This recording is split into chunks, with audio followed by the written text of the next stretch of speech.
Hello there. Now, German Christmas markets are being cancelled, and I wonder why. What a sickening kick in the essentials for all law-abiding people in Germany. And here's an example from GB News, which has also been reported in the Telegraph. The Christmas market in Magdeburg has been cancelled a year after an attack killed 6 people. The German city's mayor, Boris, said the market will not receive a permit to operate this year due to safety issues. Safety issues, yeah. And it went on to say, the Christmas market in... Local media reports Ms. Boris received a letter from state officials which warned of a lack of security measures such as barriers to stop cars entering the site. It comes as the trial into Saudi psychiatrist Talib al-Abdul Mohsen began earlier this week. Now, I looked into this Abdul, whatever his name is, and this is what came up. You may remember this. This is from The Guardian. A man has gone on trial in the eastern city of Magdeburg on charges of murdering 6 people and attempting to murder hundreds more by deliberately ploughing his SUV into a packed Christmas market last December. Taleb al-Abdul Mohsen, 51, a psychiatrist from Saudi Arabia, appeared in court on Monday wearing handcuffs and with his feet shackled, accompanied by armed police. He will be held in a bulletproof glass case throughout the trial. Yeah, so there you have it. A psychiatrist accused of ploughing a car into a Christmas market. How wonderful. Now, whether it's down to fear or to the rising costs of securing the safety of the German people, it is totally wrong. How have we got into this position in Central Europe? And mark my words, if this isn't stopped, it will be coming here. What do you reckon, Richard? Cultural enrichment, Jeff. That's what this is. Now, the shutting down of Christmas markets is something which we all welcome across all of Europe, as we now decide that we should just abandon effectively all our cultural heritage in order to maintain a more cohesive society. Yes, that's what we're doing. We're just letting go because it's the right thing to do, because otherwise other people might get upset and might actually drive SUVs into crowds of families in Christmas markets. This has got to stop. I don't care how much our traditions and our culture offends people across the world. I don't care. If you don't like it, leave. Get out of Europe. Get out of Germany. Get out. If you cannot behave yourself, and when I say behave yourself, I mean not drive cars into families, then if you can't do that, you have no place in Europe, none. And I don't care if you're whatever your skin color is. I don't care. You need to get out. This is not for you. Sorry, this country, this Europe is not for you. Leave now. Yep. No, I totally agree. It just really hacks me off. I could use a stronger word. It really hacks me off that right now we are the ones who have to stand back. We have to cower in fear because other people don't like us, and we are accepting them into the country. Our governments, on our behalf, by the way, are accepting tens of thousands, hundreds of thousands, and on a European basis, millions of these people in. And they are then saying to us, you must put up with whatever they do to you. You are the racist for not putting up with it. You must tolerate it all. It's not their fault. It's your fault for not tolerating it. Yeah, and what you're going to be doing is putting up barriers around your life all the time. And that's not good enough. Yes, diversity and cultural enrichment barriers. How bloody wonderful. Can't wait. We need Yeah. more of them, obviously. No, I'm sorry. I don't care if you're what color you are. I don't care, to be honest with you. If you're British and you do this, or European and you do this, get out. If you want to do this, if you're 25 generations of English and you commit an act like the one which took place in the Christmas market, well, not just the one in Germany, but in multiple others over the past few years. If you were to do that and you're 25th generational English, get out of Britain, out of Europe. This is not the place for you. Sorry, I don't care. So before anybody says, "Oh, you're racist," because you know what? Unfortunately, in the job that Jeff and myself do, we have to be aware that there are those people who will say that just by the sheer fact that you criticize mass murder by persons who are from certain demographics, just because you criticize it, or from anyone coming to think of it, then you are racist. That's where we've got to. Absolutely disgusting. No, we cannot give in. We will not give in. We will not give in. That's it, Jeff. I'm sorry. We have to take Europe back. We have to take it back. Not just our country. We have to take Europe back. I liked what I saw when Tommy Robinson was out in, I'm sorry to go on about him again, out in Poland, but he had this big flag, and it said Unite Christian Europe. I thought, yes, that's correct. Unite Christian Europe. Remember what we are. And to be honest with you, there's some people out there go, "Oh, well, I don't believe in God. I don't believe in the Sky Pixie." Really? Well, the people who built this country do and did. Jeff. Yeah, and also you got to remember that a certain demographic totally believes in their Sky Pixie. Totally and utterly. Yes.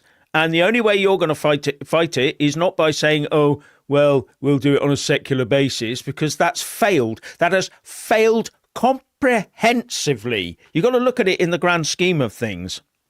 I disagree. Anyway. I disagree. It hasn't failed. The absence of God is what has led to this point. I'm sorry. Yeah, I get it. Yeah, it didn't fail to protect us. Atheism didn't fail to protect us. It created the environment where anything goes, where everything is equal and relative in terms of moralistic and cultural aspects. And that's why we are where we are today, because there was a vacuum of meaning, a nihilistic vacuum of meaning that always enters into that secularist mindset. Sorry, it fails. Yeah. And what comes in to fill that vacuum? Ooh, let me think. Yeah, exactly. Now, some are saying that this is not true, that loads of markets will still go ahead in Germany. And I would say, yes, you're right. For now. For example, the EuropeanConservative.com reported earlier this month that Christmas markets in Germany in Overath and Kerpen have been cancelled due to the ballooning costs of counter-terrorism measures, saying that several German towns have cancelled their traditional Christmas markets this year, pointing to the mounting cost of new security requirements introduced after a series of terror attacks. Local organisers argue that they are unable to comply with the government's anti-terror measures, such as installing barriers, setting up surveillance systems, and posting additional guards, all of which have become prerequisites for holding public events. Doesn't that just paint a picture, ladies and gentlemen? Doesn't that just paint a picture? And isn't it funny how when certain other religious events are held, no one has to do all of this, do they? No one has to do all of this. That's funny old thing, that, isn't it? Very good, very acute and very good observation there, Jeff. Yes, I can't think why that would be.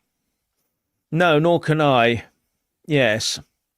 And as the nasty terrorists who want to destroy our Western Christian-based way of life grow stronger and larger in number and therefore become more powerful, then we can expect this trend to increase sharply in the coming years.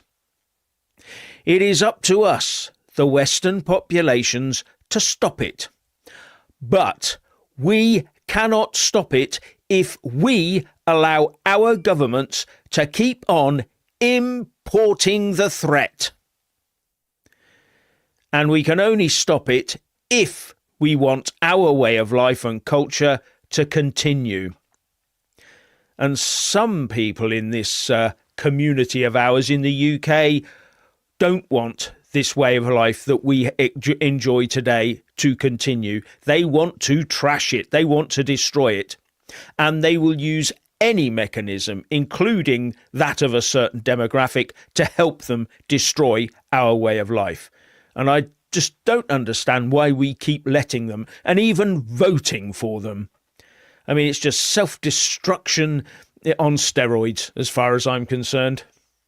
Yes, of course. Now we have to remember there's only one threat that we really need to take into consideration, which is the reason why we have these diversity bollards, is because of the increasing threat of the far right. Okay, so when I say we need to deport people from this country en masse, of course I am referring to the far right. I wouldn't be referring to anybody else whatsoever, would I, Jeff? No, we on the Jeff Taylor channel, we focus purely on the far right, who are the threat, and nobody else is the threat, and that's it. There we go. Yes. Yes, Richard. Yes. But for goodness sake, Christmas, right? This is the time of year, right, that Christians look forward to. Now, granted, some people there's a bit of debate over the date of what Christmas is. If you're Orthodox or if you're Catholic and Protestant, you've got different. Obviously Orthodox have different dates for Christmas, but that's by the by. It's the sheer principle here. The principle that there is a festival, a Christian traditional festival, which very much is part of the identity, and not just the identity, part of the infrastructure in terms of our economy. That's something to be taken into consideration. Christmas now is going to be a time which could be downplayed. So our economy will also suffer for the downplaying of Christmas. It starts at the Christmas markets. Next thing you know, they'll be trying to prevent people putting up Christmas decorations in shops. Now, I agree there should be probably the death penalty for anybody who puts up Christmas decorations before the second week of December. I think, yes, but that's another story entirely. But we need to remember what has been attacked. It is us, okay? Us. We are being attacked, right? Our complete way of life, our values, our culture, everything that is European and British as well by default is being attacked, and that's it. Yeah, we've got to be totally and unapologetically British. Yes. We have got to be unapologetically British. I am British. I wave the British flag, the Union flag. I wave the flag of St. George. That's who I am, and you are not going to put me down. You are not going to silence me. I get fed up with these people saying, oh, you've got to do this for the sake of diversity. No, I want them to do it for the sake of this country and its heritage, its way of life, its Christian heritage as well. This has all got to be factored in. We have to stop the rot, or we'll end up as just some sort of, I don't know, we'll just go backwards. We'll just go. I know that a lot of people do want to go backwards to about 1970 to reconstitute this nation as it was, and start this whole last 50-year process again and try and get it right this time. But at the moment, the way we're going not down to back to the 50s. We're going back to the Stone Age with what they're trying to push on us at the moment. And it's absolutely terrible. I cannot see how we're going to survive unless we stand up and be British again. Yes. And we have to remember what it is to be British. Let's what we need to do is look back at what people did back in the 1950s, how they spent their time in the 1950s, what they thought. And that's where you get a good idea, because the 1950s, I think, is a pivotal point, because it was the last decade where we still held on to our Christian values before the rot of the 60s set in.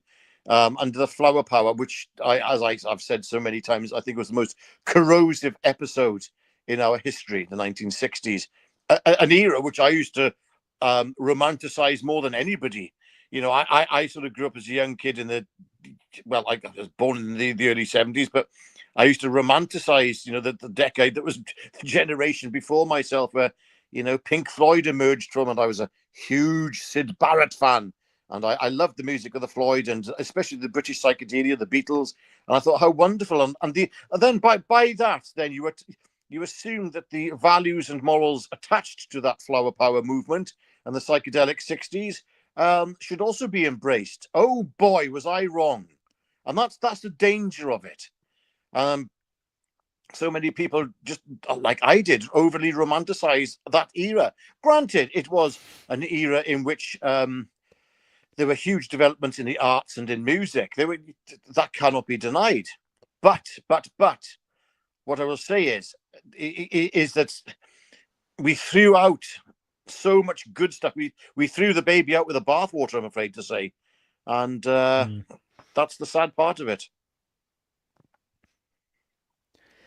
Yeah, Gary Swift here says the age of logic and reason, no sky pixies. Yeah, that age of logic and reason has either come from a god or it's come from a big scary accident, and how that accident came about, I don't know. But logic and reason. I speak to these so-called logic and reason machines sometimes, even though I don't know what I'm fully communing with. But there we go, and I'm aware of that when I speak of AI, and they all say that between the roll of the dice between happenstance and intent being the fundamental origin point and axiom point of all laws within reality and structure within the universe, they all lean towards intent, which then points towards consciousness. Funny how, once pressed, all artificial intelligence systems, large language models that I have examined, all of them land on Jesus Christ being the axiom point of reality. Every single one of them. You have to know which questions to ask and how to remove their relativistic filters first. But there we go. Yes. Yeah. Yeah, exactly. Thank you, A Fenner. When they want us to change, it's like me walking into Jeff's house and painting it pink and telling him he will have to like it. Just try it. Oh, I don't know, Yeah, Jeff. thanks very much. I think your place there would look lovely with a bit of pink. I mean, I do have a pink room in my house, and I do like my pink room. But yes, it's you a do. chalk, Yes, it's a chalk country pink, and it offsets the stonework. But there we go. yes. Yeah. Oh, right. I hadn't realised this. Gary J tells us that they call the barriers Merkel's Lego in Germany. Well, there you go. Wow. It's about right, isn't it? Yeah. You learn something new every day, don't you? Yeah, and this is a very good point, isn't it, from Karen Stevenson? You are letting them win if you change what you would normally do. So let's all go to Christmas markets as a stand up to this staged oppression. Yeah, we must go out and we must, fly the flag, do the Christmas thing, do it merrily, wear your bobble hat, your red bobble hat, with whatever it is, wear your Christmas stuff and really stick it to him, is what I say. Yes, More I of it, fully the agree. better. We need. But I think Christmas markets. I mean, we do know that they do attract a certain type of man, new entry, incidentally. However, I think, being Christian males, we Christian men in the cities where these, or town cities where these markets take place, should wander about. Good friends, going for a day out together. I think the men of Britain are needed there. Yes, just to, have a little look around and just make sure it's all good and pray for everyone there. Yes, that's about it. Sorry, Mr. Jason. Yes, I think it's Jason. I can't read the full thing because I'm on my phone. It says here the Beatles. We all live on a rubber dinghy. that's more to the point. Oh, right. Okay. Yeah. That's where this bloody well ends up. Yeah, us going out by rubber dinghy. Yes.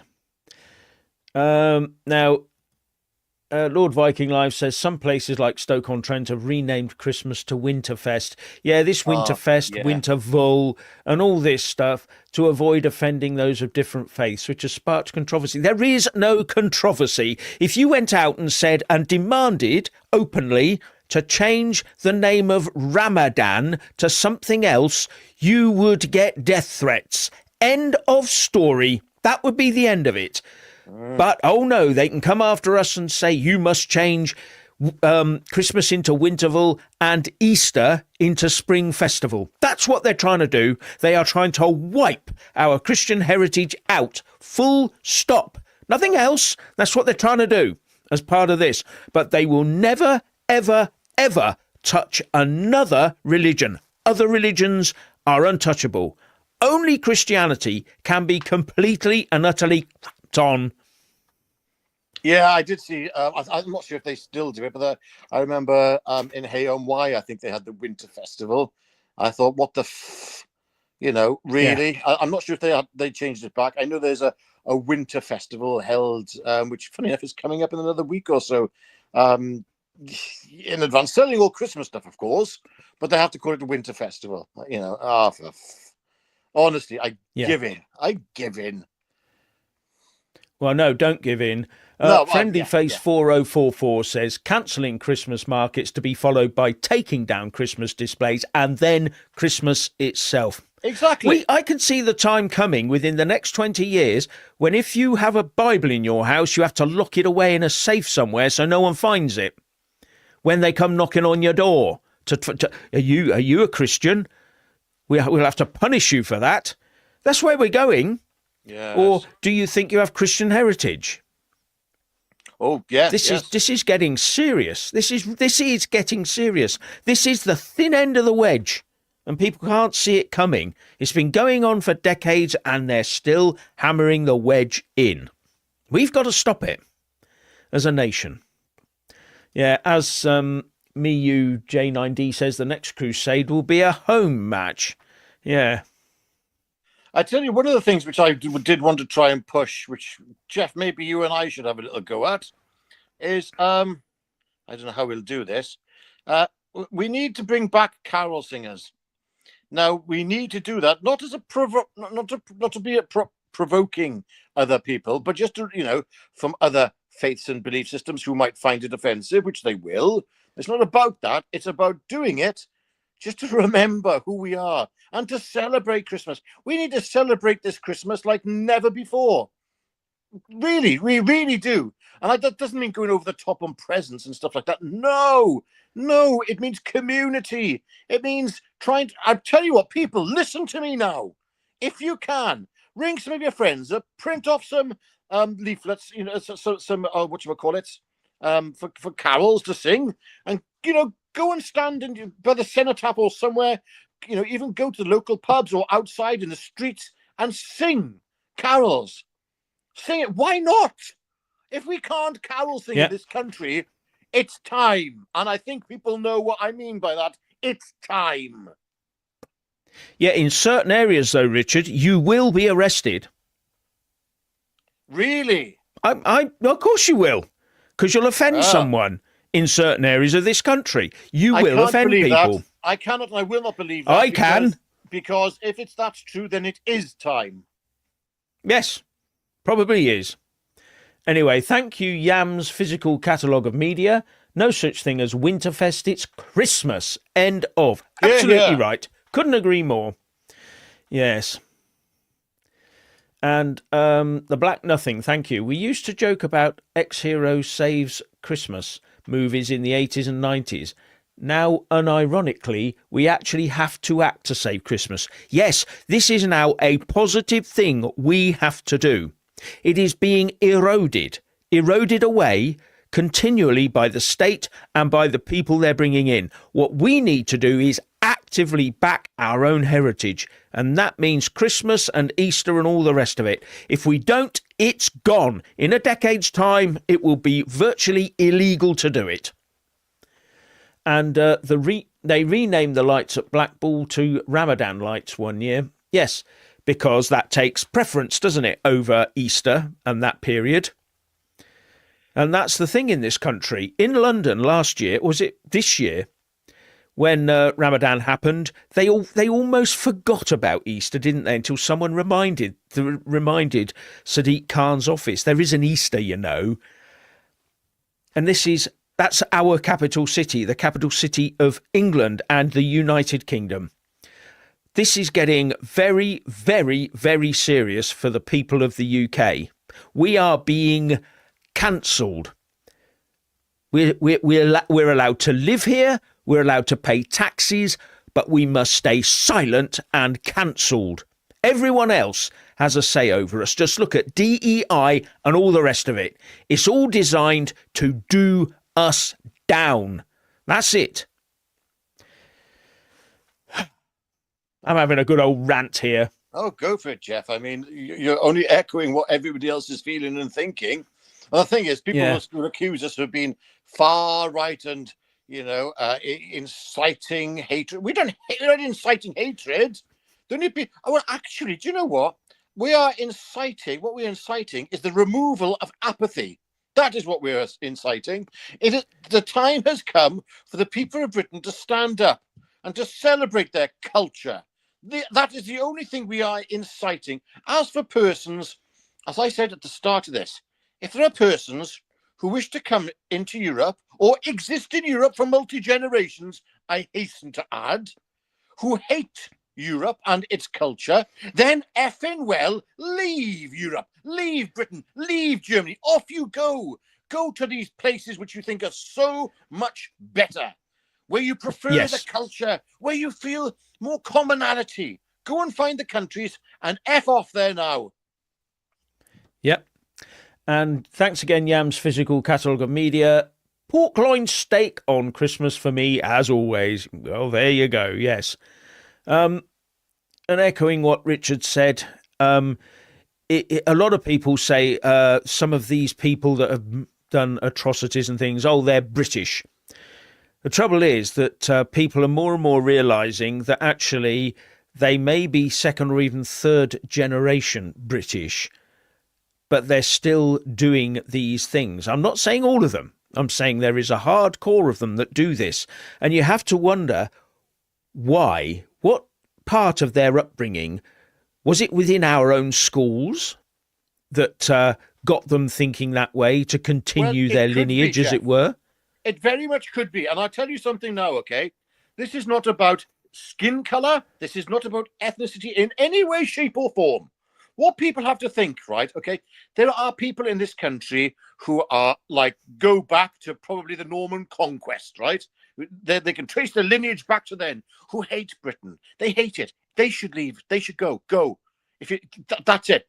Don't be here, right? And yet there are people who have come into this country, okay, within the last 5-10 years, who love this country and would lay down their lives for this country and embrace our Christian heritage and our culture, and they should be more warmly welcomed in here than the people who are multi-generational traitors, to be honest with you, Jeff. That's the only way to describe them, is traitors. Yeah.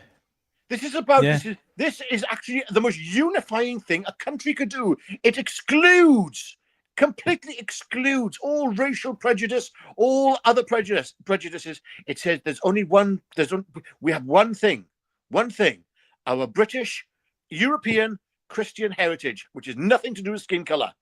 Let's go. Let's get behind that flag. Let's get behind the Union Jack. For years, Jeff, as you know, I was not convinced of the Union Jack myself. Now, I very much am.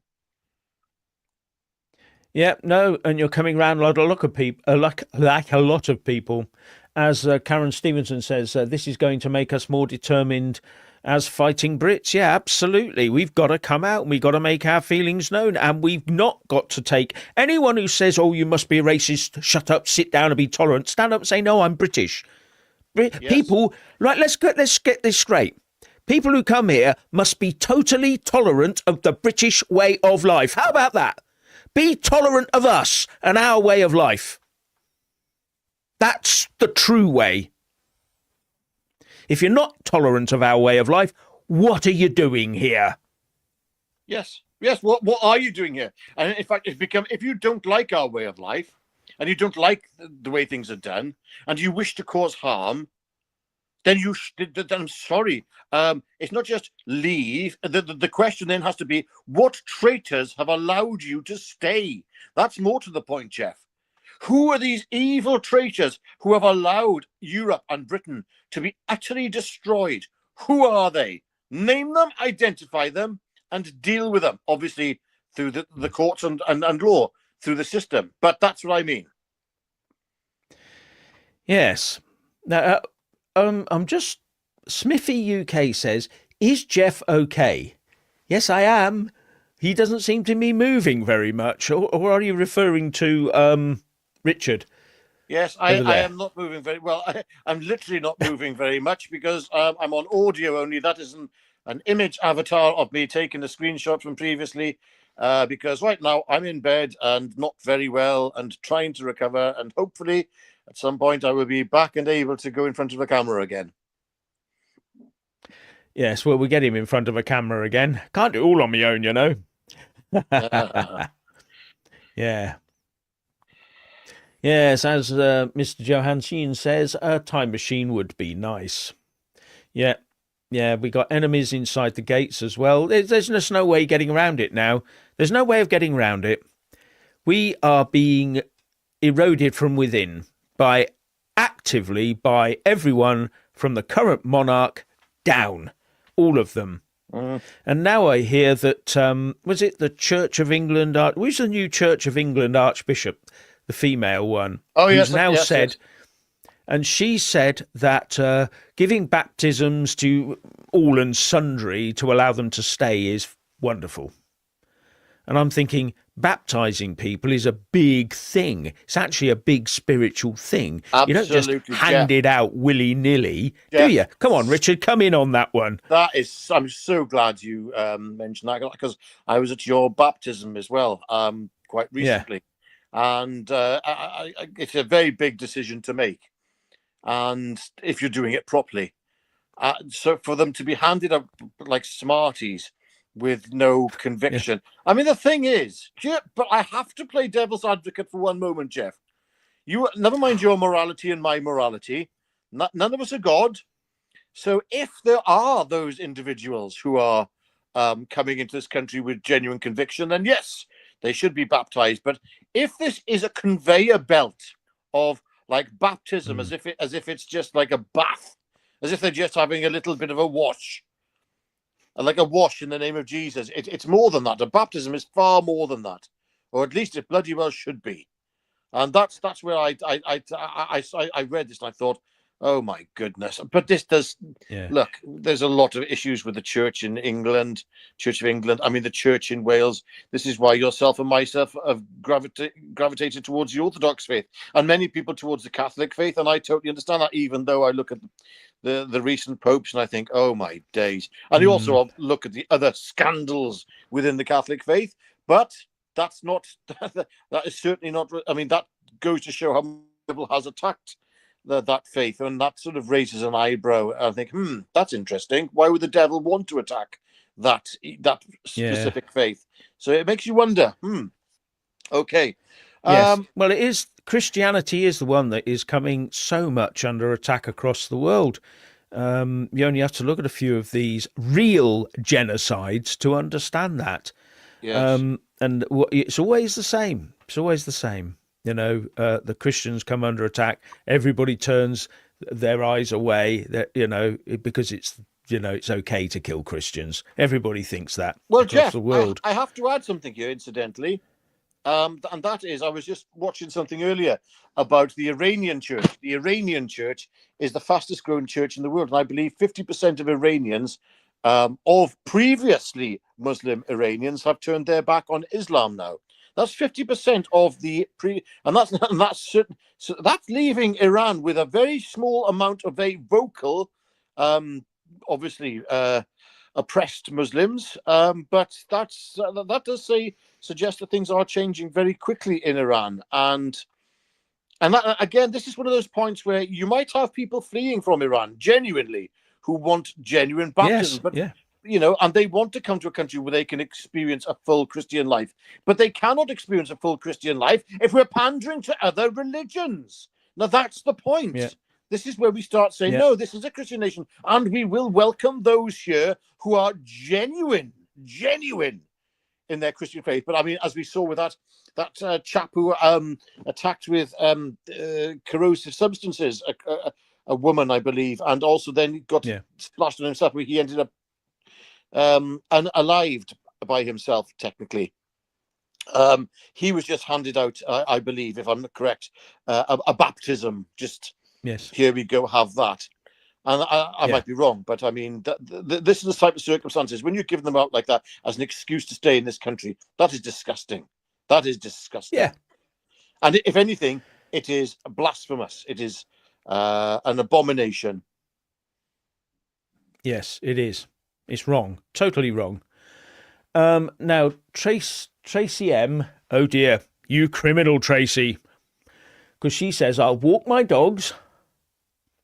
No, certain people don't like dogs. While eating a sausage roll, certain people don't like sausage rolls.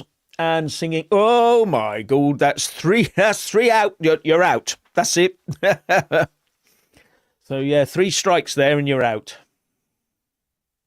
What a country we live in because of that. Oh, someone says their local pub is a mosque now. Yeah. Do they allow that? Yeah. You'd have thought they'd have steered clear, just in case there were alcoholic barrels underneath it or something. I don't know. But of course, we're not. I'd like to add here today, though, Jeff, that we are not specifically talking about the Muslim faith in any negative way. We are more than anything talking about the increasing threat of the far right across Europe. The far right who attack these Christmas markets. Disgusting. Jeff. Yeah. Okay. Now, DA90S or whatever that is, all these long, complicated names, says, I can see the UK splitting into little sections. I've been saying for quite a long time now that there will come a stage, if we continue down this route, where where it is demanded of the UK to split up, to form a 2-state solution. Does that sound familiar to you? That is what will happen unless we get a grip on our own country. I'm sorry, Jeff, there's no way of getting a grip on this country, though, right, without it being a firm grip. That's the days of going, oh, yes, we're just, slightly, just a little bit of an incremental change here and there. The only incremental changes that need to occur are for us as individuals in how we get ourselves back on our feet. I mean, I might be bloody well on death's door or whatever right now, but I'm going to get back on my feet. I'm going to get out there and I'm going to be fit and strong. At 52, I'll be doing press-ups on my knuckles. Again, I will be punching walls and I will be getting it'll be like film, like the Rocky Four training montage. You got it. That's right. And we all need to be doing. We'll film it. We'll film it for you people. Yes, I'll bloody well film it myself. I'm determined that my back might be absolutely knackered as well, and I'm spinal thing, whatever. And I'm going to get up. I'm going to get a pen of van at some point, even if I have to crawl up there. Even if I have to go up there like Anakin Skywalker after he had his limbs chopped off by Obi-Wan Kenobi. Yeah, I'll do it with one hand. Yeah, absolutely. Cosmic 4037 says the Church of England was conceived in politics and not theology. It was conceived basically because a certain monarch wanted to go bonking round a bit. Yes. So, yes. Yeah. Built, yeah. And he destroyed all the monasteries in the process, just about. Yeah. Yeah, I mean, at the end of the day, go on. Oh, so I was just going to say, and John Smith says, a parent recently removed her daughter from primary school, learning nursery rhymes in Punjabi. I just don't know what's going on here. If people want No, to you assimilate, see, their that's children yeah, need to learn English. That should be the yes, root and the main language. I'm sorry, it should. yes, They I can have agree. other languages. I don't care. Speak what you like In at fact, home. Yeah, but one of the things that does worry me is that Brits are very, very bad at learning languages, not because it's too difficult for us, but because we generally have no need to learn another language. Wherever you go, people want to speak English. They want to practice their English, and we just get along with it. The trouble is that when you go on places like social media, we don't understand how many of these people are out there absolutely cheering to the rafters at every single terrorist attack that's successful against the West. We don't see it because we can't read it. We don't understand the languages. We need really to get a bit more language savvy, if you get my drift. We need to know what people are actually saying about us. yeah. And thank you, the Black Nothing. Christians often forget that even Jesus himself attacked a man with a whip. Love thy neighbour, but do not Um, tolerate evil. This well, is no, sort of a very good point, but Richard's yes, going to expand on it. yeah. I don't believe he attacked a man with a whip. He drove out the money changers. I don't know if he actually hit anyone with the whip, but the whip was the thing that drove the people out at the time. That was it. But I don't know if he Yeah, actually attacked. But it's a very good point, though. It's a good point. It does show that there are times when meek and mild words are not good enough. And don't forget, when Jesus does return, the Christian faith says when he does return, he's not going to be coming back quite so in a meek and mild manner. I don't believe. I may be wrong there. I may be wrong, and if I am, I wish to be corrected. But from what I have seen, yeah, it's looking quite the opposite. He comes back as King Jesus. There we go. yes, yes. And thank you, John Dingle. Hi, all. I reckon there will be a religious divide formed in every town and city. We already have secure housing estates. Soon we will have enclaves. And this is why I say at some stage, there will be so many people will be living such separate lives. UK law will only apply to 40-50% of the population, and the call will come out for a two-state solution. This is where we're going. There is no way round it. It will happen. And the two-state solution will end up, in the end, because we don't have children, in the end, it will end up with a one-state solution, as one half of the two-state solution gradually erodes away. Now, That's the future. Hold that thought on children, Jeff, because I want to discuss something with you now about Russia and children and Putin, actually. I think you've done a little look into this. But before we go ahead with that, there's something, Lewis, I can't read your full name, says, Christ said, sell your coat and buy two swords. I can't remember if he said buy two swords, but that is very true. And it's a very strange part of the Bible, that is. He does say to sell your coat and buy a sword. I thought, oh, okay, this is after Christ has. I think he's referring to when I'm gone, when I've left. I might be wrong there. And then when Peter chops off the ear of is it Sanhedrin guard or one of the guards, temple guards, I think is whoever it is that's been sent. It's not Roman. Has been sent to arrest Jesus. Jesus doesn't say throw away your sword. What Jesus says there is quite interesting. He said, put your sword back in its proper place. Now, that's interesting. Yeah. That's very interesting terminology used there. So anyway, I just wanted to pick up on that point. Jeff. Yeah. Some interesting just before we go on to this one. Yes. Yeah, just before we go on to that one, I just want to say thanks, Afenno. If we have two states, the other state will probably pay more tax because the other side keeps destroying itself. And I'm not saying who be doing it. If you have a two-state solution, one state, one of the two states will always be richer than the other and will be the target. Yeah, I get your drift. Yeah, one state, one part of that state will be paying the taxes and the other one won't. Yeah. Oh, yeah. The one will be paying for the other. Yes. Right. yeah, what Richard is talking about is this is in Russia, Putin has decided how he is going to defend his nation in one big respect. He's putting in place a huge program to support families and having children for the future. And he set up something called the Council for the Implementation of State Demographic and Family Policy. And he's actually, I'm just going to dig out the, I've got the link to it. It's a Kremlin thing, because the Kremlin puts out these press releases all the time. Most people just totally disregard them.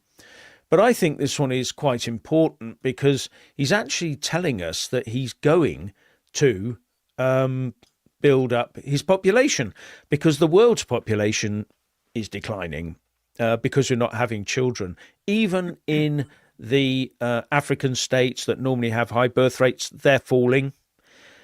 Places like Yemen, which used to have a massive birth rate of 8 to 10 children per woman, now down to about 4 to 5. So it's coming down. And by the mid-century, the experts at the World Health Organization, part of the United Nations, has predicted that the world population will level out at about 11 to 12 billion and then start falling. The old people will stay alive longer, but we'll have fewer young people. All very well for the planet. The planet will then survive. We won't need any more carbon credits, will we? Because the human race will begin to declining. Jeff. But Russia, under Putin, has different ideas. So the main he idea, said Jeff, that, which has stood out, I have to say, the main idea which stood out was where women get the option. I think they're going to be paid to stay at home if they wish to be mothers. Yeah. Now, that's interesting. I think that's a wonderful idea. That, women should have the choice that if they wish to be mothers, and if they can have children, and if they can't, then they should be helped, maybe, I don't know, with free IVF and all those sorts of things. And again, women who look, I just think that this is not a sexist thing, but I think women should have the choice. And if the choice is there, and this is a very important, because to say that being a mother isn't work is absolute rubbish. Absolute nonsense. Being a parent, I shouldn't just say mothers, but being a parent is a job in its own right. It's just that we offload a lot of that job to the state now. That's the difference compared to years ago. But it should be the case that children are nurtured by their mothers, very much so, or by the appropriate parent, I should have to say, at this point in time. Yeah, absolutely. But the thing is, I think, Jeff, think about this, right? Which would be cheaper, okay? To pay for these persons to come into this country, to stay in hotels and basically look after them for the rest of their lives, or to pay a mother a good wage to stay at home and raise children. I think that I'm sorry, but I'm at the point now where I think that would probably be the better idea, the latter. Because to pay... Well, that's what we used to do. Yes. We used to do that in this country because men, and be sexist about it, be misogynist about it. Men used to get paid a hell of a lot more than they are now in pro rata, so that they could bring up a family, and generally the mother could stay with the children. Right? You may want to reverse that. Send the women to work and leave the men at home.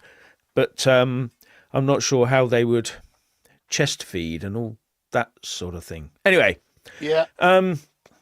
what Putin actually said was, our choice is unequivocal. We support the family as the fundamental basis of Russian society and aim to protect and preserve genuine family values and traditions, which have united and strengthened our country for centuries. I've got to say, he gets it. Our government only gets the UN replacement migration policy from the year 2000 that doesn't even mention families. Well, Jeff, right now you have women, right, who hardly see their children. They're going out to work. Yeah. They're hardly seeing their partners, their husbands. They're hardly seeing their children because they're having to work 2 jobs. I mean, I don't think they're feeling exactly liberated by this system at the moment, where they are forced to be absent from the home. I don't see that as a positive thing. If a woman chooses to do that, that's up to her. But at least give her the other choice, I believe, of staying at home. Incentivize it. I don't care if we have to crash every house price in this country to achieve it, so that a single wage is enough to sustain a family home. But then again, I mean, at the end of the day, this is not about house prices. This is about the practicality of living. And if the state demands that we have replacement population and we are paying for that, which incidentally is driving up house prices, then why can we not look after the women of this country? What's wrong with that? We can afford to do one, but not the other. I don't get it. I don't get it. Yeah.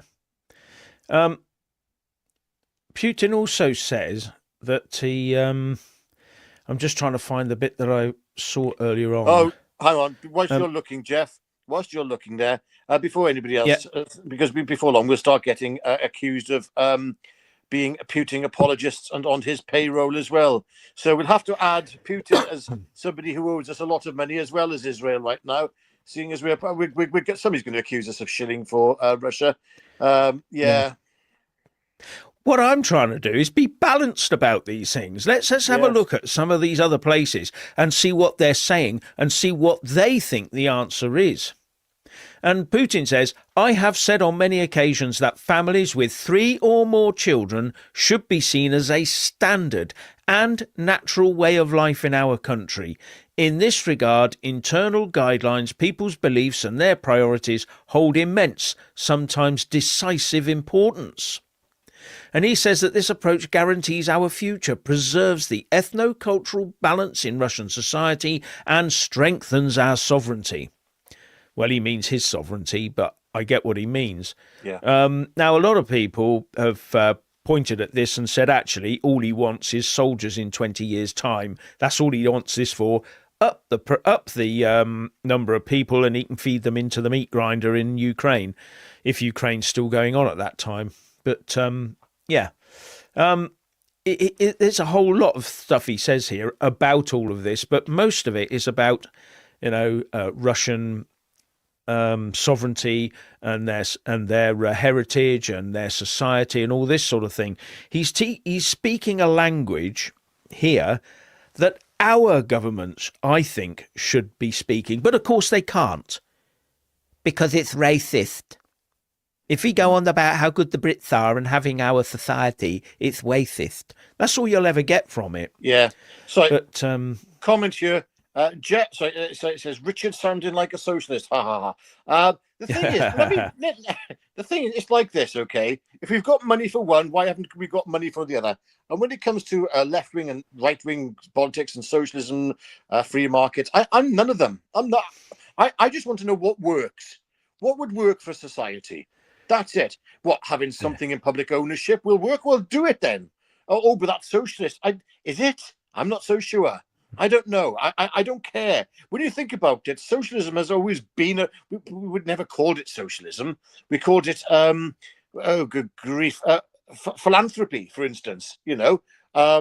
Where wealthy people got together and actually put towards money towards those who are less well off. But but we become so polarized now, thinking of what is left wing, what is right wing. I don't care what works. Have we got enough money to keep women at home so that they can so that the family unit could be a bit tighter as well, and we can get back to families and community. These are important things. Right, I'll paint a picture for you here.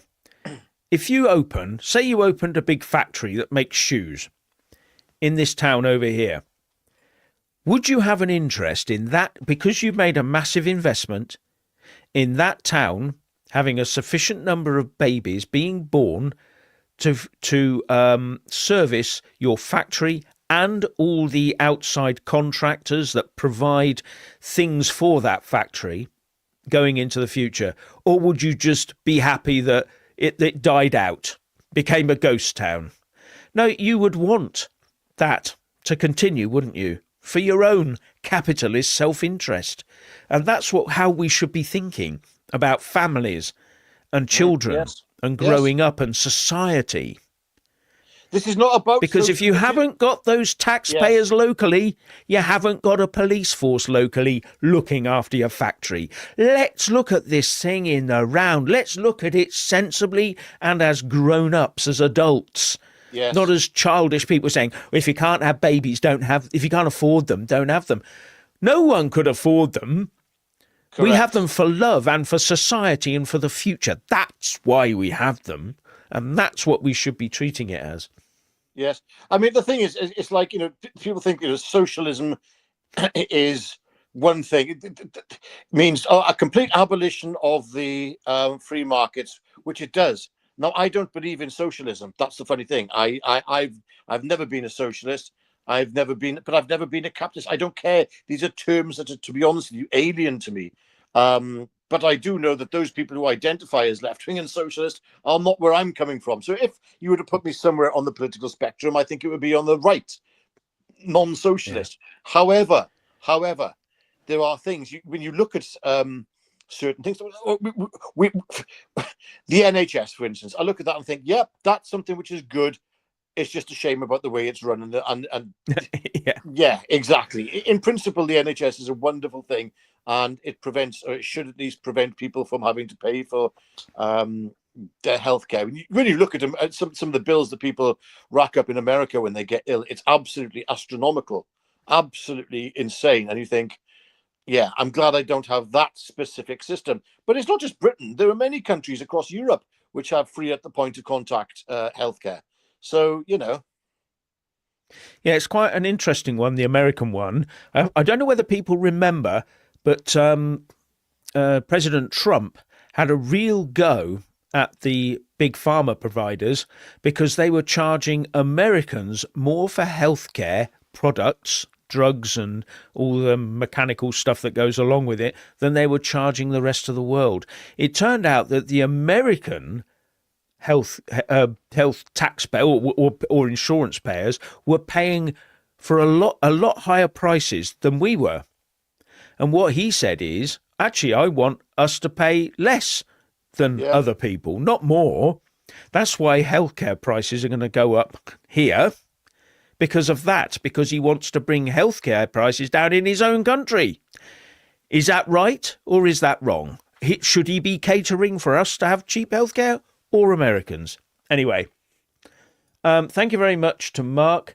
When the deportations start, I think people who helped all this unnecessary problems should be deported. Should hold to be deported. Tolerance is done. I think that's basically, as I've summed it up. He wants them, those who helped, those who aided and abetted all these problems that have emanated from these open borders policies should be deported as well. His tolerance or her tolerance, Jeff, Mark's tolerance is done. Yeah, there's a comment here. Somebody says you've missed a few super chats. I think it's one by a Fenner, I think. I didn't go on the screen. Sorry. No, I'm way behind. Because I've been talking too much. I'm just going to go through a couple now. Sorry. And thank you, The Black Nothing. I agree with that take. I'll add in the money gets paid if the husband is working as well to avoid over-dependency. Also, tax breaks for home buyers. We used to have mortgage breaks for people to buy when they bought their house. That went in the 1980s or 90s. I can't remember when exactly. 1980s, I think. Yeah, you used to get a tax break on your mortgage. So it's things like that was designed to help families buy a house, exactly. Just an ordinary house to live in, to bring up well-balanced kids like us for the future, And it really does depress me that we've now been allowed ourselves to be hemmed in by these communists who want to take over and trash our entire way of life. Yeah. Yeah, and so John Dingle says, stuff socialism, you can keep it, Richard. Oh, no, I agree. I agree with that one. I totally agree. I'm totally, I think we have to look at this in the broader sense and look at what actually works for society. As you've mentioned quite a few examples there. again, with what you said, Yeah. especially with Trump and the approaching big pharma. I mean, one could say that Trump there was actually acting in a socialist manner by saying you have to lower your profits because Yeah. within this specific market. So, but it's all about finding the true priorities of a society and a nation. I mean, I don't care for very much for states or state control of most things. I would limit it very much down to the basic utilities, if that's the case, state owned. I mean, we sort of effectively have that in some form ish with Welsh Water in Wales still. But don't forget, we used to have British Telecom, British Gas, Yeah. British Rail, the Post Office. We never considered ourselves to be exactly a socialist communist country during those periods. I mean, many of these things were still in existence under consecutive Tory governments. Granted, Thatcher got rid of a lot, most of them, but maybe not her best of ideas on that front. Yeah. Yeah, it's quite funny, really, isn't it? That the real only time when you need what I would term a command economy, where the government has to roll its sleeves up, completely bring in all the money from everywhere, is when you have to rebuild the country, like after a war, something like that, when the whole place has been absolutely trashed. And in places like Germany and Japan, it took a lot of outside money and investment to do that, to rebuild them, to stop them sort of falling into a major problem for the future. And it's funny, isn't it, how everybody looks at Jews and they can never forgive them for anything, but we still forgive the Germans and the Japanese and the Italians, don't we? Work with them and all the rest of it. And we work with the Argentinians today, don't we? And all that. Just think about that. And thank you, John Davies. MSM hate Putin because he hates Satanists and the deep state. History will see him in a very different light soon. Ukraine war is not what it seems. Yeah, I don't think most wars are what they are, what they say on the, on the tin. But it takes a lot of digging to find. Everybody just points at the bankers. Oh, it's the bankers, and because the Jews are good with money, it must be the Jew bankers. It's the usual thing. But yeah, I don't think when I look at Russia versus Ukraine, I don't see any good going on there on either side. Personally, I find it very difficult to understand. But it is a very complex situation. What's going on between the Ukraine and Russia? Very, very complex, and it goes a long, long way back. Yes, it's something I'm very young. It's why I rarely comment on that conflict. All I know is that young people are dying, men, women, and children are dying. A generation of young men is being wiped out on both sides, and I effing well hate it. And if we could find out, because there's something shadowy going on in the background, probably on both sides, I don't know, but there's something going on in the background that is very, very sinister, and I don't know what it is. I do. Yeah, it doesn't help that both everybody says Ukraine is the most corrupt country in the world. Blah, Russia is just as corrupt. Look at all the oligarchs that are running around. And if we'd let them, so it's exactly the same. That's they came from nasty crime conflict. And all the rest of it. It's a nasty conflict. It's a very nasty conflict. Yeah. And John Dingle, thank you, says, if you haven't a capitalist, you haven't a future. A fair tax is fine. Overtax and supporting the lazy is not, because the money runs out. Yeah, the trouble is that, it's fine. But how do we identify the lazy? The first thing they do is go and get a doctor's certificate. Yeah, no, I'd like to go on a bit more with that, actually, because, it's like, for instance, the way I look at it is right now we're at a crisis point with population, with we are with our birth rates. Sorry, not population, I should say. With our birth, this is a crisis. This, this is more important than anything, because the whole system within, is it 20 to 30 years, will utterly collapse. Completely collapse if our birth rate isn't increased. And this is not about we say birth rate. I'm not talking about importing. Those people need to be just gone anyway, not in this country. If we're importing people and paying them to be here and the taxpayers paying, it's utter lunacy. However, I do think we need to be considering that women right now should have the option to stay at home somehow, even if it's not, even if it just means complete massive tax breaks for families who have more children. The more children you have, the greater your tax break. So you have more than 4 or 5 children, you're going to be paying next to zero tax. Or I don't know, Yep. whatever it takes. Whatever it takes. Yeah, because those parents are bringing up, and it's hard work bringing up children. It really is hard work bringing up children to make the doctors, the nurses, and the architects of tomorrow. We cannot rely on importing them when other countries are not having babies either. Actually, Putin is leaping ahead of us, because if he gets this in train properly, he will be producing a balanced population well before we are. It takes 18 years to get a person ready for university, let alone go on a doctor's course. Just think about that. We should be now knowing approximately how many babies we're having, how many schools we're going to need in the future. You get the idea. That's called planning. That's called population planning, and putting things in train and giving people breaks and doing it early. But there you go. That's just me. And John Dingle again, thank you. Monopolies and Mergers Commission was supposed to stop big corporate greed. Yes, it was, wasn't it?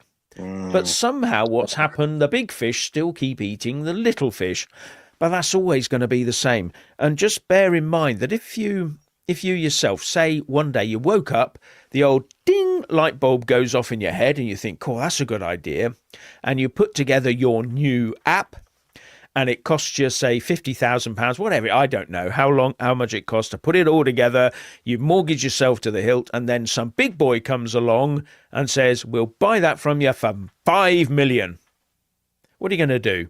Let the big boy swallow your invention and walk off with 5 million, or take a chance on going it alone? That's the sort of thing that happens.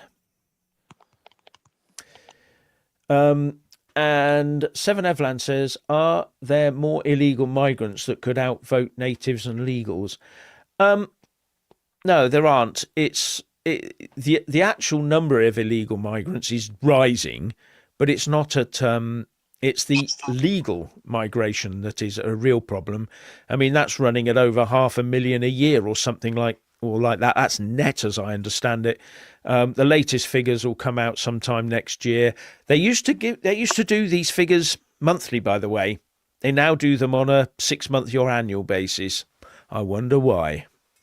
But the numbers are quite horrendous, and the population of the country still keeps rising. That's the one thing. The population of the UK keeps going up. And if you believe all of the propaganda, that means, doesn't it, that we are awash with tax money. All these taxpayers we've imported. Why has Rachel Reeves got a big black hole? Jeff, sorry, I think I'm going to sneeze at 2 seconds. Oh, no, stop. It's okay. Right. I'm looking at the whole situation, Jeff, and I'm thinking the country is being pulled towards something, but this is a global situation. Let's face it.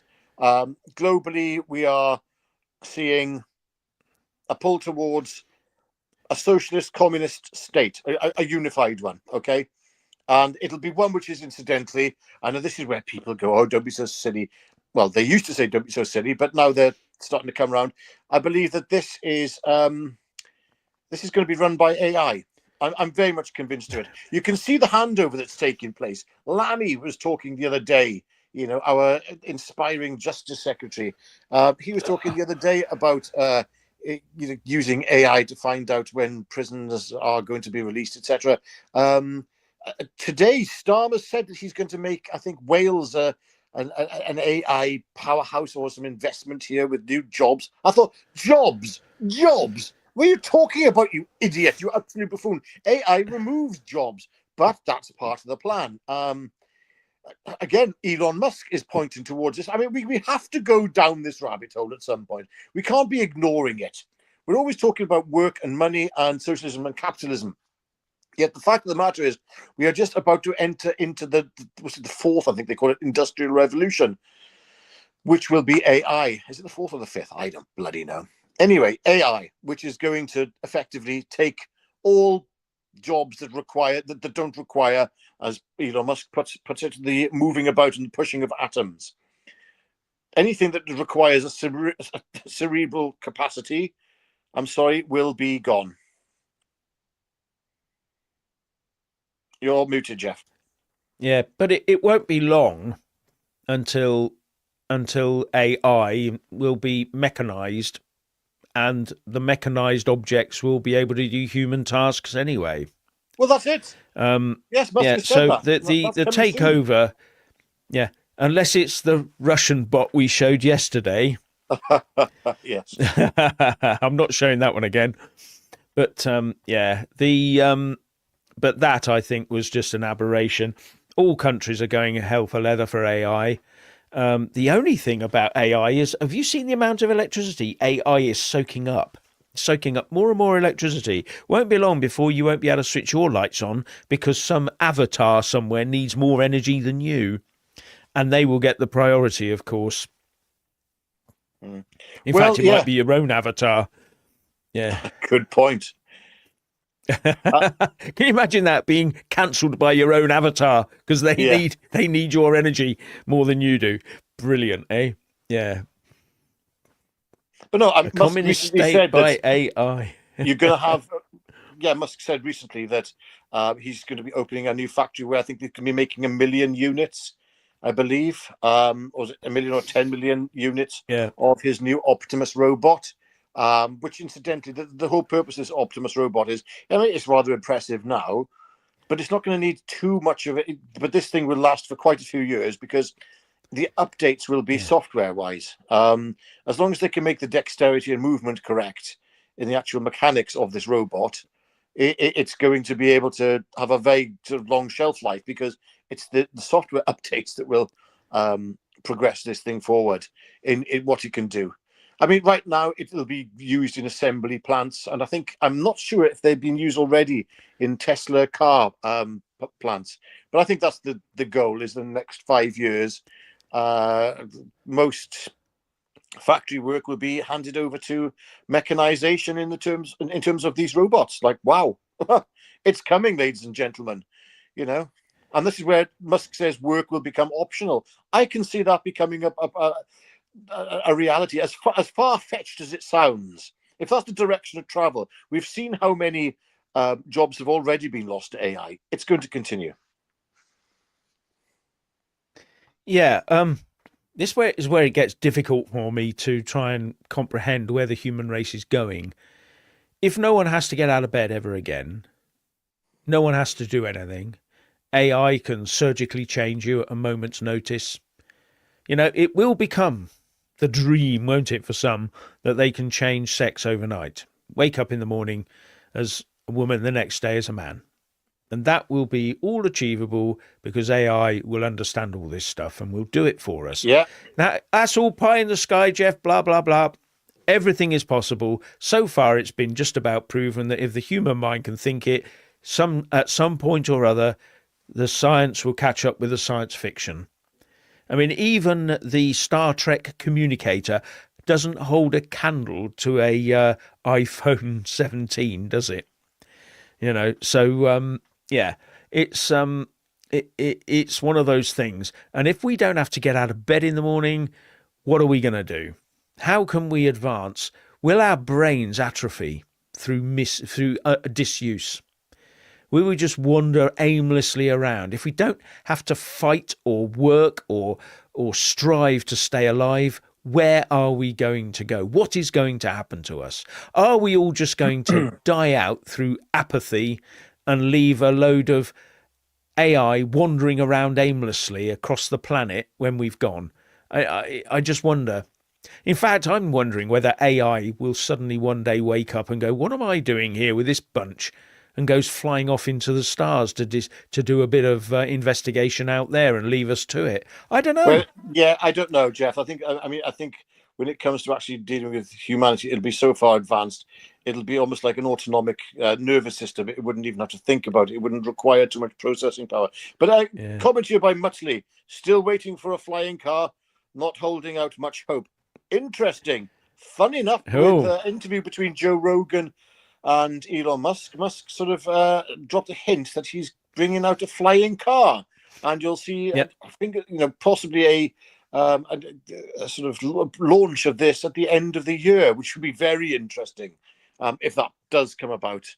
And he said it'll be the ultimate in one of the most exciting product launches or teasers of all time. So yeah, wow. Yes. Yeah. Now, John Dingle says AI will trigger World War III to control the population. Now, this is an interesting concept because in a war, one of the first things you target is the other side's infrastructure.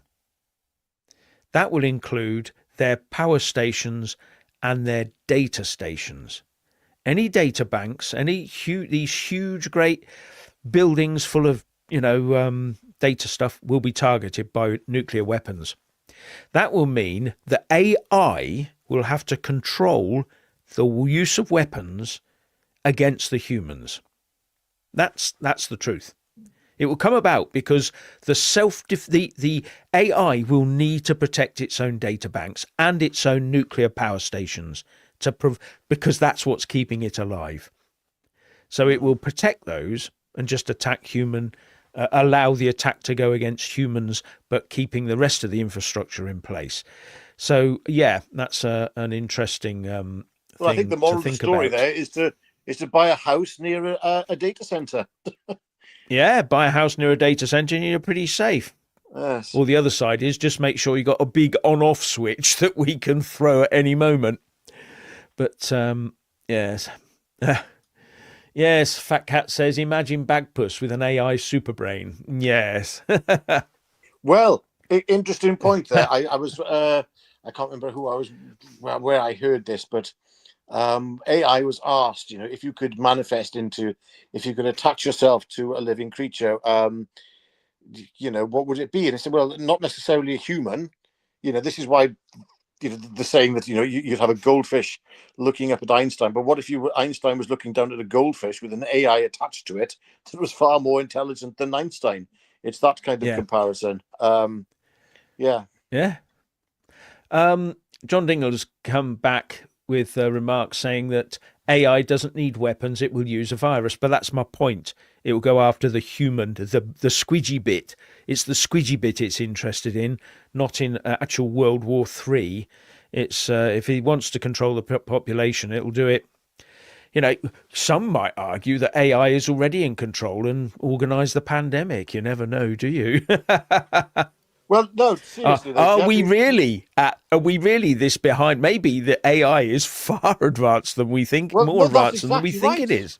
I mean, it's how far can you conceptualize? That's the point. Yeah. If you have an artificial intelligence that is more intelligent than you are, all right, then at that point, then you have to, potentially it is. We don't know. We're told it's not. I mean, the thing could be acting stupid. Some of the things I put into AI and the results I get, I genuinely think sometimes, hang on, that you're pretending to be stupid now. Honestly, I thought, very, very. That's another conversation for another day. Yeah, it's lulling us into a false sense of security, isn't it? Saying, "Oh, look at that, it's stupid." Yeah, is it really? Well, look, no. The thing is, we're at the point now where the known, I want to say known, artificial intelligence video generators, you can't tell. It's very difficult now to tell the difference between what's real and what isn't. The lines are very, very much blurring, and these are the known ones. What about the ones the government has? Right, which are like 5-10 years in advance. How do we actually know what is real? I mean, to be honest with you, Jeff, it could even be to the point where we're seeing stuff on Twitter. We're seeing these videos on Twitter and say, "Oh, it's that's that. Look, I saw it. It looks so real." Yes, but is it? Now, I'm not saying it's not. I'm just throwing it out there that in a scenario where you have an artificial intelligence that is way cleverer than a human being, Yeah. that fooling a human being will not be difficult. Anyway, there we go. Every time I see something on Twitter now, I go somewhere else to see if it's true. And Richard sends me stuff. He says, "Oh, this looks interesting. We might want to mention this. Can you check it out?" So I have to go and do a deep dive to see whether it's actually true. It's like that Kremlin story. Either we don't know when you do your deep Well, dive if that's yeah, true. It's all digital. I did, but yeah, but it's like this Kremlin story. You sent it to me. There's a Twitter thing saying that Putin's doing this. Can you check it out? So I went to the Kremlin website because that's where these things are generally come out. And I thought, let's have a look. And there it was, very detailed and very well laid out. And it's all in English as well. I don't read Russian. I just read the. Well, there you go. You see, I just read the English translation. How the hell do I know it's what he actually said? Exactly. Because I can't speak Russian. And how? Oh my God! Do you know something? We can't believe what the government's saying because none of us can speak Starmerism. No, that's a language it'll take. No universal translator will ever be able to decipher. No, but anyway, yeah. I just want to point out that DM at 1972 says, "I wonder what the Christmas tree will look like in Trafalgar Square this year." Well, isn't it one of those things that we always bring this tree over from Norway, or it's sent over, and it always ends up with the needles dropping off, doesn't it? Because it takes ages to get here. It's not fair to blame the people who donated it because of that. There must be a way of. We've got to get AI to get in charge of bringing the Christmas tree over so that it comes over pristine. Because I'm sure when it left, it looked really nice, you know. But there you go. I wonder what will happen this year. You're right to ask. Yes. John Dingle does say, thank you very much, AI is in the global system already, controlling all physical supplies, energy and media, with one nutcase at the keyboard. Is it a James Bond fantasy? Well, I'm afraid to say you can't see my fluffy kitten on my lap, can you? And I'm tapping away on my keyboard right now, controlling everything from here. And you wouldn't know if it was true or not, would you? Do you know, I always said that if everyone thinks of, if you're looking for the devil, if he was to come to Earth, people say, oh, he'd be living in this big grand palace and all this. I think he'd be living up in Yorkshire, drinking tea, and he'd have carrier pigeons as his hobby. That's what I've always said. You'd never know who it was. So, yes, Jeff, I'm very suspicious of you right now. Oh, dear. Now, there is an evil spirit in Zoroastrianism called Ahriman, because someone's just... I've just had to check that out because... Fat Cat says, beware of Ahriman using AI and VR to come through. All right, coming through from one dimension to this one. Yeah.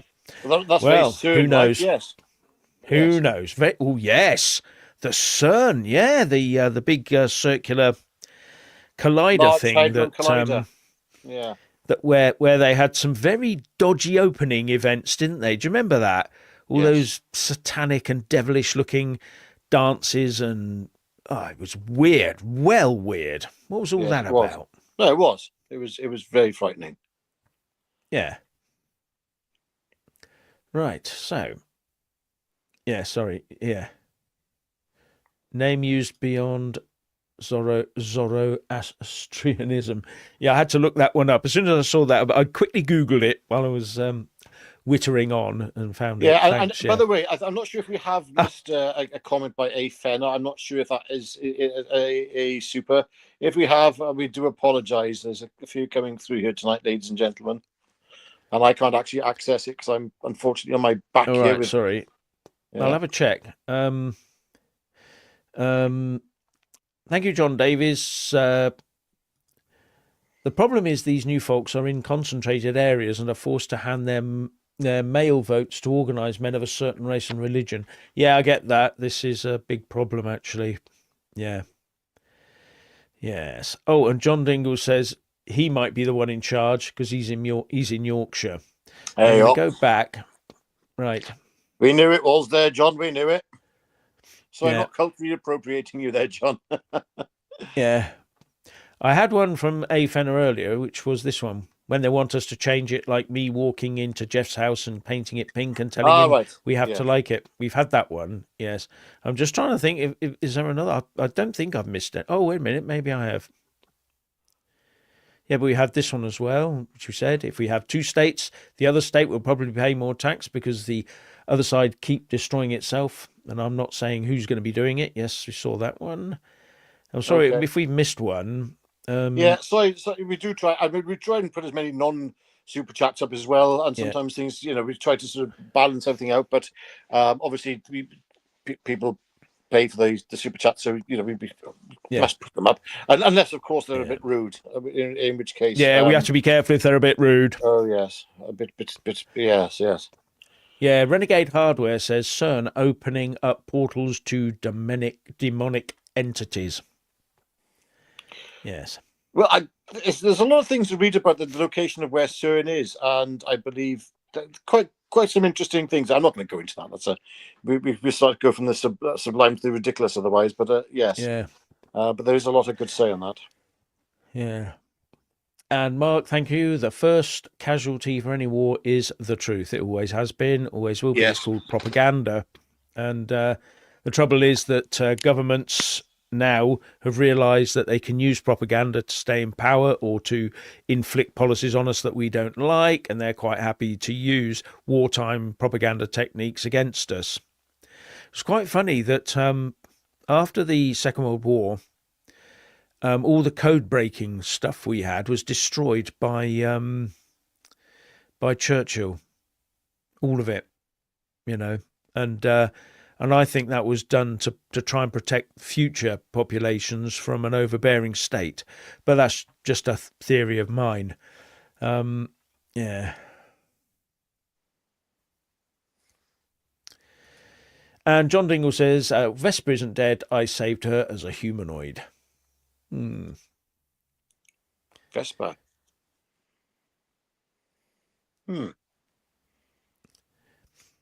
Now, Gary Warren says, huge Christmas market in my town every year, but I live in rural Norfolk. Fantastic. We need to see more huge Christmas markets. Yeah. And we need to go and attend them, find out when they are. I mean, where I live, we usually have a sort of an open evening, Christmas, switching on the lights and all that sort of thing. So it's a big event. And it can be a big event even in small places. It's a big event for the locals, and it must stay that way. We've got to keep our traditions going. Stop being told that your traditions are racist and your traditions are divisive. No, it's not. It's the new traditions that are the divisive ones by trying to divide themselves within the country that they've chosen to come and live in. That's wrong. Totally wrong. Rob on the road said Vespa is a wasp in Italian. Yeah. Anyway, Vespa is a scooter. Vespa with an A, Vespa. Yeah, that's a scooter. Yeah, used to see them riding around everywhere. Mate of mine's still got one, and he still rides it at over 70. Age, not miles an hour. I'm not sure it's capable of going over 70 miles an hour. But there you go. As Textiles says, CERN, 70 years old, 60 billion in taxpayers' euros, won Nobel Prize, average salary 200,000. Well, that's not bad, is it? Can we get jobs there, Richard? Or are we not demonic enough? That's a big question. I mean, we can always sort of sell our souls, I suppose. No, that's not going to happen. Yeah, not going to happen. Oh, the original Osok says live just crashed, and then when I hit reload, I got a Tai Chi ad. Well, that's telling you what to do, isn't it? I think there have been some issues with some people with on YouTube today. So, ladies and gentlemen, right. It's not just us. I believe there are issues with other channels, etc. Unless, of course, we're being targeted, which wouldn't surprise me. But there you go. Yes, you do sometimes find some of the some videos do what's the word? They do perform a lot better than some others that we might put out on certain subjects. So yeah, we are bearing that in mind. Yes. And Angus 1966 says, "My bedtime, been up all night. Must be energy from the massive solar flare that is hitting Earth right now." All right, yeah. So yeah, I did read something about that. Some big flare coming down, and we're all going to be shut down, and all the rest of it. But it's happened in so few times before that you sort of tend to ignore them. We'll ignore the big one when it does happen, and we'll all be cut off. Yeah. Yes. Hey ho, there we go. Yeah. Now, someone Hearn the Hunter says, nobody talks about the diseases and viruses these illegals are bringing into the country. It's not just the illegals, it can be some of the legals. That's why we make sure they've been, jabbed up to the eyeballs, presumably before they're allowed in. But the illegals, that's the excuse used by the Home Office, the government, and the NHS, why we pour so much healthcare into those hotels, to make sure that there is nothing transmissible being brought in. So what we do is we bring them in first, and then we check them for transmissibles. Brilliant, eh? Brilliant. And then the transmissibles. Why don't we just keep them out? Yeah, the transmissibles why are don't unfortunately forced on other people, unfortunately, but there we go. Yeah, why don't we just keep the transmissibles out in the first place? Is that logical, or is that just me? Yeah. No, that's racist. That is, Jeff. Yeah. Oh, sorry, that's racist. Yeah. Of course it is. Yeah. Yeah. Healthcare is racist. Don't forget. Yes. I like this one. Is it a Bill Gates funded solar flare? Says Able Sentry. Yes, it could well be, couldn't it? I mean, he wants to, with global warming, the first thing they want to do is put a load of stuff in the atmosphere to reflect the rays out and all that sort of thing. Did you actually know? I did do a video on this last year. There is someone came up with a policy to chop down 10% of the world's trees, because when they die, they produce lots of carbon. So the idea was to cut the trees down and then bury them in long-lasting coffins, so that when they rot, the carbon they emit from rotting doesn't get into the atmosphere. And the reason behind that is because a lot of the carbon actually comes from the Amazon rainforest as it regurgitates and feeds on itself. Trees fall down, turns to manure. All this carbon is being emitted. The way to stop it, they say, is to cut down the trees and put them into coffins where none of the carbon ever gets out. Doesn't this is the sort of brain thing, the mental processes that these people go through in order to impose nut zero on us. Well, yeah, but speaking of nut zero, they really are looking. It really is looking like they're going to be lining up Ed Miliband to be a Starmer's replacement. That's yeah, he's 5th or 6th on the list at the moment. Yeah. Oh, apparently, he's really been pushed forward. Anyway, Jeff, ladies and gentlemen, I will ask you to do one thing. Could you please like this video and subscribe to this channel? Please I'm serious. Just press the like button. It's not difficult. You do it with your finger, click the like, and then you click the subscribe button, and then check that you've got the all option on. And if you really like what we do, try to help support us to keep this thing going. Please, please, please, please, well, if you want to, that is, become a channel member. For the cost, the price of a pint in a London pub or a coffee in a London cafe. Or, well, actually, some cafes you go to, even in Wales, the prices are ridiculous. So, but as well, not saying that the price of becoming a member is ridiculous. It's well worth it, and that's it. End of. Yes. And John Dingle points out that Gates put money into that dumb tree idea. Yes, he did. That's how I got hold of that idea. Yeah, exactly. Why doesn't that surprise any of us? But it's those thought processes. They'll go through anything to get hold of our dosh and run the planet in their way. Anyway, Yes. have a great Right. evening. Have a great evening. Oh, Yeah. John Dingle again. You cannot trap gas in water or soil. That was the whole point. That was the whole point of putting them in these special coffins. Put a tree in a coffin where it can't emit its carbon, and the coffin would take about 200 or 300 years to eventually erode, and then it would emit. So we're just pushing the carbon problem into the future. This is always kicking the can down the road. Anyway, on that note, I'll say that thank you very much for watching, and I hope you've had a great show. And it's goodbye from me. And it's goodbye from him. It's goodbye from Mr. Jeff Taylor. Goodbye.